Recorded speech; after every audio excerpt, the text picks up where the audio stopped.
চার ছেলের দুজন ডাক্তার, দুজন ইঞ্জিনিয়ার, সবাই তাদের জায়গায় সুপ্রতিষ্ঠিত হলেও ঈদের দিন কেউই খোঁজ রাখেননি এই বৃদ্ধ বাবার। বাবার ঠাঁই এখন বৃদ্ধাশ্রমে। নিজের সবটুকু দিয়ে সন্তানদের উচ্চশিক্ষায় শিক্ষিত করে এখন শেষ বয়সে এসে পরিবার পরিজন সবাইকে ছেড়ে বৃদ্ধাশ্রমে একাকী জীবন কাটাতে হচ্ছে তার। আমার ব্যাংকে 4.5 কোটি টাকা জমা হইল। 4 ছেলের মধ্যে 4 ছেলে আমেরিকা, 2 ছেলে ডাক্তার, 2 ছেলে ইঞ্জিনিয়ার। তোর মা মারা গেছে আজকে থেকে 6 বছর আগে। এরা আমার আমেরিকা নিয়ে গেল, আমি গেলাম আমেরিকা গিয়া কথাবার্তা বললাম, জায়গাটা চিনলাম, দেখলাম, আলাপ আলোচনা করলাম। আমার বাংলাদেশে পাঠাইলো, ওরাও আইলো।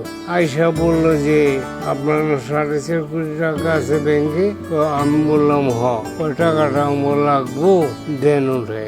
তো সাথে সাথে আমি চেক লিখে দিয়ে দিলাম ব্যাংকে, ব্যাংকের থেকে উঠাই নিল। নিয়ে ওরা চলে গেল আমেরিকা যাওয়ার পর এই ছেলেগুলির মাথায় কি চাপলো আমি জানি না, তারা আর কোনো যোগাযোগ করে না। একাকিত্ব জীবনে এইসব বাবা মায়ের সঙ্গে শুধু বুক ভরা কষ্ট আর চোখের পানি। সন্তানদের জন্য তাদের কষ্ট অনুভব হলেও সন্তানদের কেউ খোঁজ নেয় না বৃদ্ধাশ্রমে থাকা বাবা মায়ের। এখানে আমার ছোট মেয়ে আমাদের রেখে দিয়ে গেছে। এখন ছোট মেয়ে তো ফোন করলে ফোন ধরে না। এখন আমার ছোট মেয়েটার জন্য প্রাণ কাঁদে। যদি একটা কথা তার মুখে থেকে শুনি আমি শান্তিতে থাকতে পারতাম, শান্তিতে থাকতে পারতাম। এখন ওই মেয়ের আশায় আছি।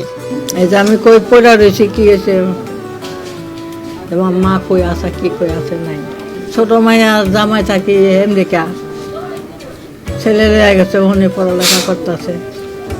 আর বড় মেয়া থাকে চাঁদপুর। এদের মধ্যে কেউ আবার হাজারো কষ্ট বুকে চেপে গান গেয়ে সময় কাটান। তাদের এসব গানের ভাষায়ও থাকে না বলা অনেক কথা ও অনুভূতি।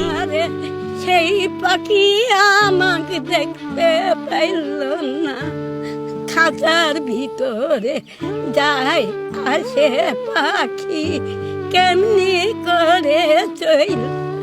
ভাগ্যের নির্মম পরিহাসে শেষ বয়সে সন্তানদের কাছে ঠাঁই না পাওয়া এসব বাবা মায়ের কাছে না আছে অর্থ আর না আছে স্বজনদের ভালোবাসা। আমি তো ফেলে নাই, আমাকে তো ফেলে দিছে ওরা। এখন আমার কয় টাকা আনতে বাজার করেন, এই দেশের দেন করেন, এই বাজে কথা কোয়ানে যে আমাদের তো টাকা নেই। আমি তো হারামি বানা করি না, আমি অ্যাকাউন্ট করতাম। এমন হাজারো পথহারা বাবা মায়েদের ঠাঁই হয়েছে গাজীপুরের বয়স্ক পুনর্বাসন কেন্দ্রে।